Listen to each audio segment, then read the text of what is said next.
Welcome back to another edition of Juicing with Jay. Today, guys, I am juicing for the first time with the Nama 2 juicer. It is a load and go type of situation. So the first juice that I'm gonna juice is gonna be an apple and ginger juice. This will be the first juice that I will be testing out today in the brand new Nama 2 juicer. As you can see right here, I just washed a few apples. I have my ginger ready and I'm gonna load it up and I'll show you guys what this baby can do.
All right, guys, there you have it. I am not gonna lie.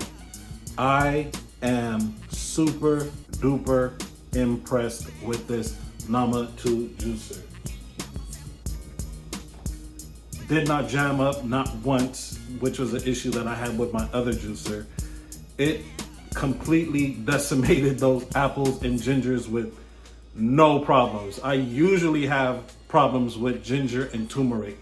This took it like a champ. Oh my God. This is it. I'm excited again. This is truly an exciting moment because I know what I can do with this. Guys, I'm not a newcomer to the juicing game. I can't offer you any health advice. The only thing that I could do is just post the videos and the things that I did and the things that I do to try to live a healthier life. This right here, nothing but apples and ginger. Woo! I'm starting my journey again. I'm not starting my journey again. The journey has always been going on, but I'm trying to get a little bit deeper into my journey again. You guys know the motto on the page: each one teach one. Juicing with Jay. And I will see you on the next video. Peace.